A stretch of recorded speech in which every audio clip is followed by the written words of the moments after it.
Yo, welcome back. This is the Kickoff FC show. This is your boy, Right 2012, and that's your boy, Dan Rumba. And you already know, man, we over here talking about everything Manchester United. So today, well, I would say come catch a vibe with us, but it never looked too good this weekend because we're recapping the Manchester Derby. Come catch a vibe with us still because you don't know our coach said it's a brilliant game. We played awesome. Wonderful defense, you know? So come catch a vibe with us and drop a like, subscribe, because our coach said we had a brilliant game. You know, defensively, we could have got a draw. We could have won the game with 26% possession. 10 on. Come pack your things, dog. Pack your things, brother. Because what are you seeing? All right, Rumba. Yeah. Honestly, I understand where he's coming from as a coach. He's not trying to throw his players under the bus. Right. So he's trying to say things to say, guys, you did well. But let's be real for a second here. Because legendary coach Pep and Mourinho, they're not going to come out and say that. They go, if you play like shit, they're going to say. To be fair, Mourinho did do an interview recently where he said, he talks to his players in the locker room and say, whatever I'm going to say to the media right now is just for them. It's just, but our conversations are different in-house. I'm just going out there to say this garbage. You know what I said? For entertainment. So I don't know if Ten Hag is taking up the same. No. But Mourinho ain't never. Mourinho or any legendary coach for that matter, right? Yeah. Van Gaal. Who? Anybody. Van Gaal is a legendary coach? Well, keep going. I don't want to mess up your thing. Yeah, go ahead. Yeah. Go ahead. Anyway, so Van Gaal would have still said the same. Yeah, he would have dogged you up. He would have still said that was a terrible performance. Yes. Pep would have said, we didn't play well today. Him not going to make it say like the team was trash. He would have said, we didn't play good today. Yes. They didn't stick to the game plan, blah, blah, blah, blah, blah. Versus coming out and say, I think we did brilliantly. Using words like brilliant. We deserve to win. Great performance. Excellent showing. That don't make no sense. 26% of the position. 2 shots on target. 3 goals given up. 27 shots on target on your goal? That's insane. That don't even make sense. How is it only 3? How is it only 3? I am relieved that it's only 3. Let me tell you why it's only 3. Because I'm going to give kudos to some people that I think actually did decent in this game. All right. First one. Onana. I give you a lot of sting. But you made some saves today. And you actually look like a decent goalkeeper. Even when he caught the ball on corners and he punched them out. That is how you do it. I mean, first few games I didn't see. I saw the butterfly thing that he was doing. And what was that? Now you're starting to gain back some confidence. And you actually look like a goalkeeper. So I give you credit for that. The next person I want to call out and give them some credit is John Evans. For old man, there's only so much you can ask for of him. And he did the most. Yeah. He was making tackles on top of tackles. He was shutting down people. Where was De Bruyne? De Bruyne didn't have his best game. Even to be fair, he was getting a little bit of help from either the midfielders when they were there. Right, Casemiro. Casemiro to be specific. Yes. Casemiro. Because we brought down the film. Yeah. To be fair, Casemiro is who really helped him out. But John Evans did really well. He was the one keeping us in the game, if you realize. And I was once you come off for the feeling, it's curtains. He was blocking shots. He was doing it. The only time John Evans fell asleep was on the play when Holland missed the tap in. That was the only play I feel like John Evans. You can't ask if he do it more than one day. Exactly. Exactly. So I'm going to shout out them 2 players. We're going to get to the rest. But I'm going to make Don Rumba talk about his standout stats right after we talk about that golazo from Rashford. Oh my gosh. If there's a glimmer of bright. What a goal. That goal was amazing. What up, Bruno? And Bruno actually got the assist. From the ball from Onana over the top. Outlet pass. That's why we buy a dirty skin. I don't even know where you're sitting at. for the passes, all right? It showed up in this game. Bruno, great hold up, because you don't know the right back for City is a speed demon. You're not going to run or left him towards goal. Yeah, we're going to talk about that. We just going to cut it back. Great layoff to Rashford. First of all, I was thinking, don't shoot. I thought I was the only person. I'm like, that's what the way I do. I'm thinking, yo, what the? Go on! That's so funny. The emotions went from one to the next. I was like, Rashford, what? What you mean? What? The excitement. And I'm like, yo, that's a freaking Puskas goal. Mm-hmm. My predictions were coming through. 2-1 victory for Man United. Yo. Oh my God. The heavens were speaking to me at that time. We scored One early. Early? What? We could ask a better start on a counter-attack play over the top. First 10 minutes. First 10 minutes. We get a golazo. Something that silence. He literally did you hear anything in the stadium?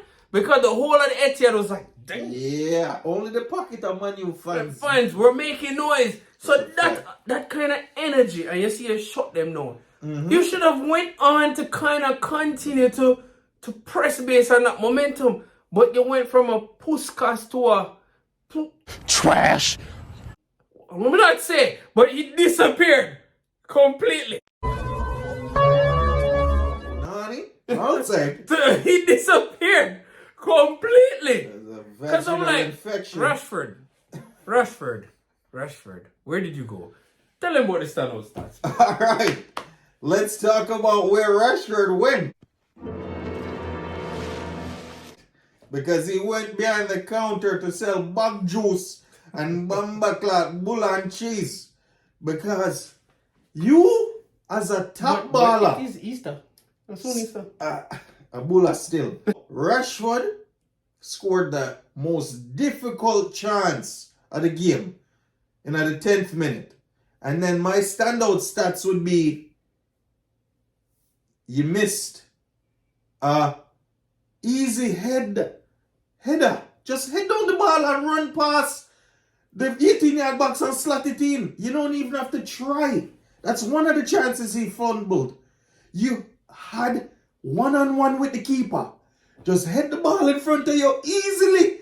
But you want to head it down. I don't even know what you want to do. Your mind is just foggy right now. You see what I say? He ran past the ball. The second chance you get, Bruno again, even though he didn't show up much in the game, but when he did show up, he had some clinic passes. The man chips the ball from the left wing over to you and McTominay. McTominay couldn't get it because it was a little high. You run past dirty Nathan Aki, want to make look like a world baller, who's a scrub to me. And you what a knee on your right foot. You even drop down. And then he kicked. You drop down to blood clot. How do you fuck?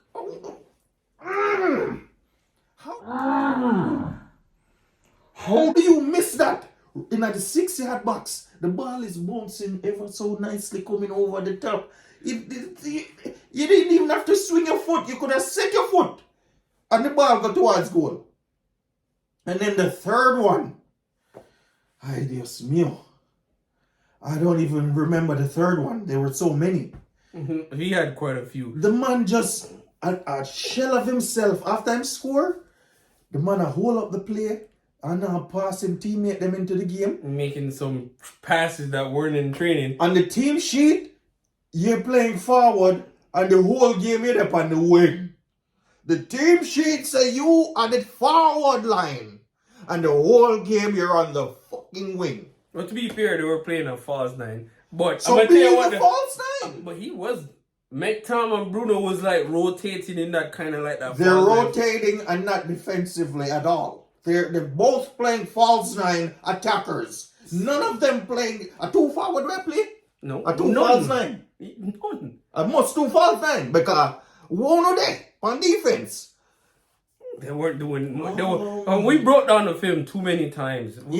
I wish I could show it to you next time. That's an upgrade for next season. My thing is, we'll show you the breakdown of the film. You have Casemiro, they play in at the defense line, so we have 5 defenders, right? You see, when I try to show 4 because of 4 if you have. But Casemiro fill in, so you left Maino one with the task of marking De Bruyne plus the midfielder what always free. Bernardo Silva. No, we always play defense. John Stones. You have Casemiro, they drop back in the defense, and you have Maino alone, they try mark Stones and McTominay. Clearly, the man go out of position every time because it's like, who do I mark? Bruno not help him.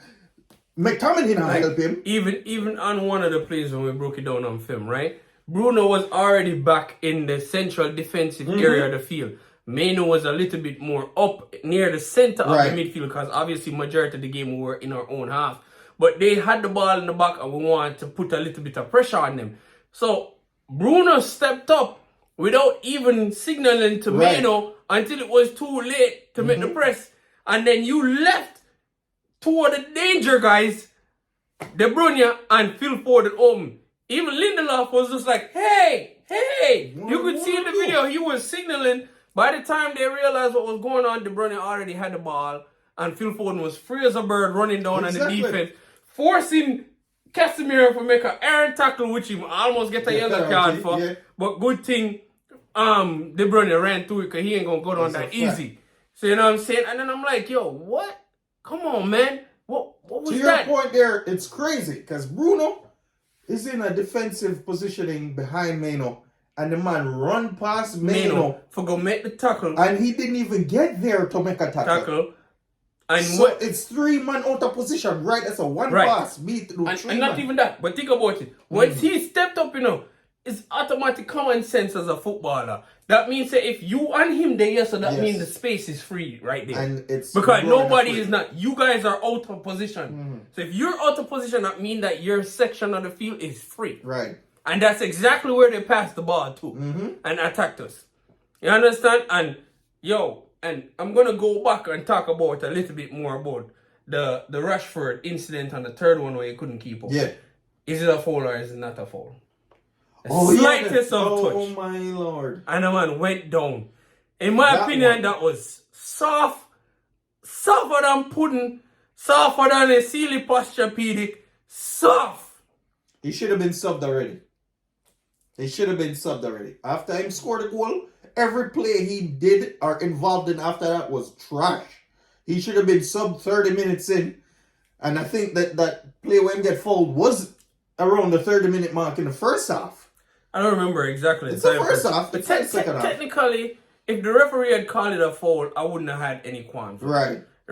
But it was still so soft to me. It's not like there wasn't some contact. But as a footballer and a striker, if you're running and Kyle Walker is fast, just as fast as Rashford, if not faster. Exactly. Right? So if you're running, I'm running in your path. So you have no choice but to foul me. But Rashford, the way he was running as if he wasn't anticipating any form of contact. Right. What do you think he was doing though?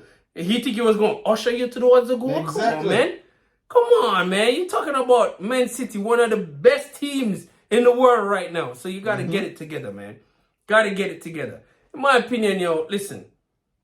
I want to talk about, I don't even want this video to be too long, but there's so much to break down in this entire video, in this entire match. Because one, we already mentioned it in the beginning, 26% of the position. When is it that a Manchester United, the biggest, arguably, the biggest club in the world has ever settled for 26% of the position and we sit back, especially in a Manchester derby? Yes, I understand how great Man City team is. I get that. But this is still Manchester United. You're going to just sit back and give up 80-some% of the position? Because the coaching is abysmal. Exactly. The coaching. There's no anticipation. It's like the man them don't watch film. They don't know how City's going to line up. It's not like City's reinventing the wheel every match. They do the same thing every match. So as a professional, you're supposed to be able to watch film, know how to man mark, know your positioning. It seems like the man them broke down and just out of position the whole time. Yeah. We even see City one at a time when them realize that when they trying to play at a fast pace like Man U, they were getting caught out. Yeah. So one point of the game, I said Bernardo Silva. Calm Bernardo the Silva fuck get down. the ball. Slow the before game turn. down. Man said no. Man say, yo, We not do nothing. pause. Everybody. Yeah. Keep the ball. It's that okay. second. Yeah. Don't even rush it. Who on Man U have that? Who on Man U? It look panicky the Oh, whole God. time. Oh, God. Every time we get the ball, something happening in regards to it. So, in my opinion, and let's talk about tactics, right? Zine, I'm going to show you two main things. There's a lot we can talk about. How we lost our defensive shape on multiple occasions. Defensively, the shape was just not there. Not You at just all. didn't see it, and we didn't have none going forward either. And we know the challenge was to beat the ball over the top to try to beat them, because City was playing a high line up to the half. So that's how you beat them, over the top. It worked a couple times, so why not stick to it and keep trying to do that? But there's never no outlet pass in regards to it that was there. But the game before with the preview, we said, yo, Doku will have a field day on the wing. Yes. So coaches should know that, right? So it looked like, I'm going to give Ten Hag some credit here, Right. he adjusted for that. Mm-hmm. Because no, guess what? Doku didn't really make that much of an impact on the game, and that's why they subbed him out. Right. And then look at the master Pep in regards to it, right? Unfortunately, John Evans, who was playing brilliantly in my opinion, right, got Injured subbed out because he had a little tweak or whatever, right? And then he had to come off. Yeah. Story of our season, right? And then and bring on the defender, who is a really good defender. He's been great in the youth centre academy. back. So we're not taking nothing from him. So Right. play out there. But then look what Pep did. He put Phil Foden on him. Switch. The wing and put Phil Foden over there. And what happened? Who won the game for City? Because he had Phil Foden. You see, when before them switch on the youngster and then put the loop on the left back, the Lou was making sure that he had help with Doku. Because that was the game plan. Make sure the You train that. midfielder come help me, but the youngster not really involved like that in the day-to-day first team playing. So Probably didn't even expect to get a game. Rashford should have been helping him, because Rashford took up the right wing the whole time. The CDM should have been helping him, but the changes came so rapid and fast. We know that. Let's just be honest here. Let's have an honest talk. Our subs are shit. just if the first team doesn't do it, once Ten Hag starts making subs, the team is gone to the dogs. No matter who he put on, it just doesn't work. So I mean, at 1-1, I knew the game was over after Evans have to come off, and then Rashford have to get sub because he's just demoralizing the team with his misses. Yeah, that's true. That's definitely true. All in all, like I said, I'm not going to sit here and be like Ten Hag and be like, I feel like, to me, you know, the first 10, 15 minutes gave us a glimmer of hope, and that hope was taken away from us shortly after that, in my opinion, because the team just didn't look out of shape, lost, uninspired. They're missing chances, lack of confidence, and it showed on the field, in my opinion. And therefore we saw the end result. It was not a good performance from Manchester United. Once again, another poor performance, another loss in the derby for us. And still we have to continue to hear a bag of noise from the noisy neighbours. So that's what they'll be relegated next season after the sanctions. That's fine. Hey, we'll see. Anyway, yo, this is your boy, Right 2012. That's your boy. And Roomba. Let us know what your thoughts are. Let us know down in the comments, man. Anyway, thanks for watching, y'all.